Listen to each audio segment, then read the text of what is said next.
Hey, my creative friends. I'm Shannon from Shannon Studio, and we are here to talk about a creative life, creative lifestyle, things that lead to creativity, and any thoughts on creativity. So today is the January 2nd, and of course, thinking about a lot of goal setting and evaluation and thinking about the future. And so, one of my things was that last year my word was success. So that was my word. So with that, God, I have a little itch on my head. So part of success is having to look at failure. That's just a given that if you're on the road to success, to succeed at something, you are going to fail at something, and not just fail once, but most likely fail over and over again. So I've been kind of looking at this because, hey Trisha, I know that at the beginning of the year it's not fun to think of failure right off. I mean, you're all gung-ho, you want to get going. It's like not your first thing you want to think about. But I have been thinking about failure and what it looks like and what its usefulness is and how it can be used. Oh, you're in Las Vegas, Trisha. That sounds fun. Were you there for the New Year's or just for today? Probably visiting family, huh? So yeah, you might want to add to this too, Trisha, about failure we're going to talk about today.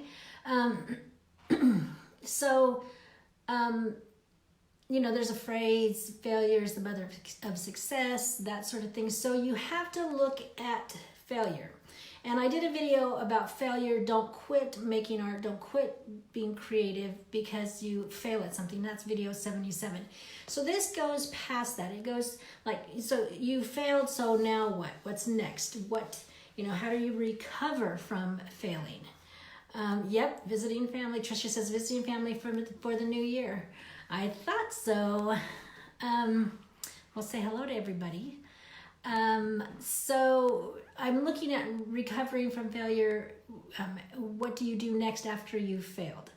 And so a couple of things I've been listening to. So first off, obviously we all fail, but there's this tipping point that between those who fail and those who succeed. So the first failure you have, and if you have somebody who's in a similar situation, the failures you both have the first time around is not that big of a difference between you and the next guy or the next gal. You have the same characteristics, the same performance. But what happens after the first failure and on to successive failures? Tricia says, failure, pick yourself up, dust yourself out, and go on. That is exactly the first step, Tricia. You have to, it's almost like this to motivate the self-efficacy, this belief in yourself that you can do it, so that you don't quit, that you get yourself back up and you try again. So that's the first step. But that's where the groups differ in future success. Is the one group, both of the groups pick themselves up and start and dust yourself off, get back on the horse, you lick your wounds, however you want to paraphrase, use the phrases you want to use, they get back up and get going. Now the distinction comes after that to whether you succeed or not, or you just keep doing the same things and get in this stagnation mode is what it's called, this failure stagnation where you just kind of like doing the same things over and over, beating your head against the same wall. And so that's where you don't want to be. You don't want to be in that stagnation. And there's some things that differentiate between people who are stagnant and people who are successful. And it's interesting to me because it's not a real long list of differences. It's a very short list. So one of them was, I found was the self-efficacy. The one, most people say that you have to motivate yourself. You have to be self-motivated. So you have to find that motivation from somewhere to pick yourself back up. Then you have to, the distinction is you have to evaluate what went wrong. You have to learn and distinctly pinpoint what went wrong and what went right. You have to evaluate what happened. You can't just bury your head and say, okay, I'm going to get back up and do it and just keep doing the same thing. You have to say, okay, this is where it went wrong. And sometimes we can get feedback from other people, customers, family members, friends. You know, we can get some kind of sense of feedback, depending on whether it's a family thing that's not working, or we've had a failure at, or a business thing, or some other organizational thing. There's some kind of comments or feedback that we can get that we can use, that we can go, oh, that's probably where I ought to start looking to where it didn't work out so well. So you have to evaluate what went well and what didn't go well, and keep what went well. Don't just abandon that. Keep what's working well. That's what the people who succeed do. They realize what they do well, and then they remember it from the past, and they keep using what works well.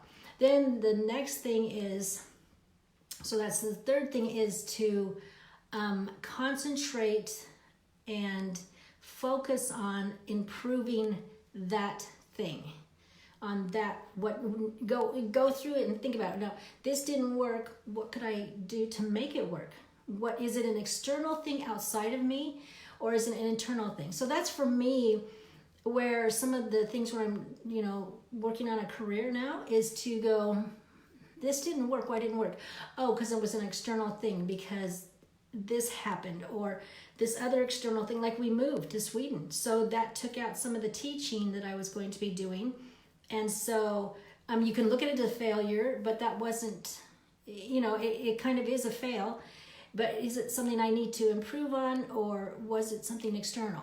So it was an external thing. We actually left the country and came to Sweden, and great benefits to be had from that. But you have to evaluate. You have to look and concentrate what is the problem. And then once you figure out what the problem is, and it's something within your control, then you formulate a plan. You make systematic improvements. You figure out, was it time, was it effort, was it knowledge, was it skill, was it, the resources, the competence. You go through all of that to figure out in detail, what can I do to improve on that area.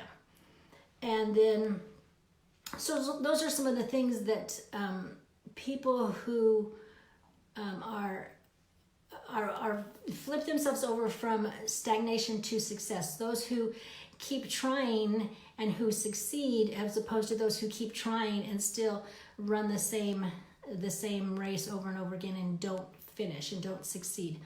And then the last thing that happens, that can happen for someone to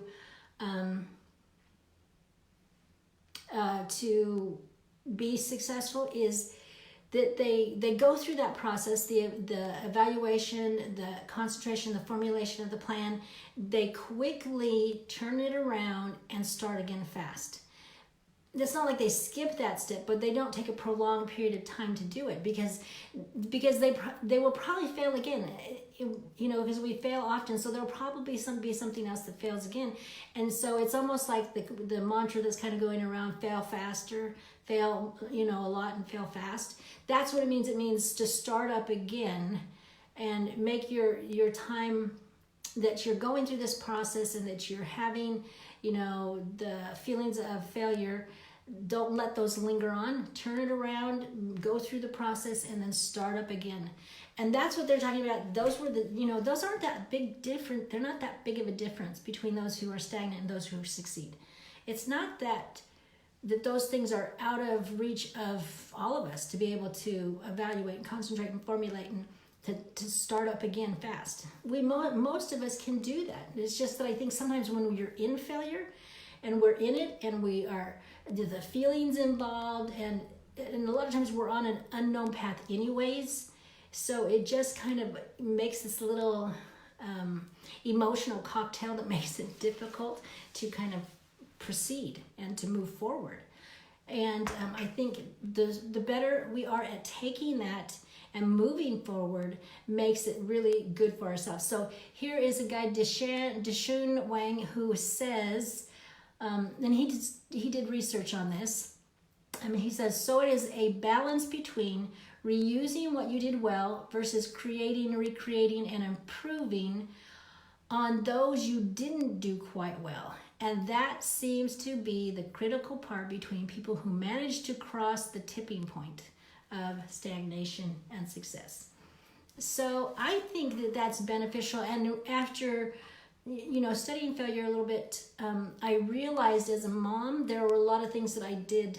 There was that process. And parenting is a fast game. It's like you have to evaluate and, concentrate on what went wrong and come up with a new plan, formulate a new plan of action and then quickly implement. And I saw this pattern in my parenting. And I thought, wow, I didn't even realize that was happening. And I think, on a business side now, I think that's where I'm going with the failure. And I thought at the beginning of the year, weird to look at failure, but that's what I wanted to look at because I want to be successful. And if it's the tipping point, if this is the tipping point between success and failure, then you need to look at it. Tricia says, decide on the fly when things go awry. That is great, Tricia. Decide on the fly when things go awry. That is that innovate quickly and put it in practice. Parenting, yes, that would totally, well, it would work with a lot of things, but that's a great addition, Tricia. Thanks. Okay, so I think that is kind of where I'm at with my goal setting, is to really look at what's not working, get rid of that, and to focus on coming up with better ways to do things with what the problem areas are. So I hope this was helpful for you. If it is, you can like on the comments. You can like or you can comment and help with some of your own thoughts. And in the meantime, remember you have a creative heartbeat, so listen for it, and I will be back tomorrow. Bye.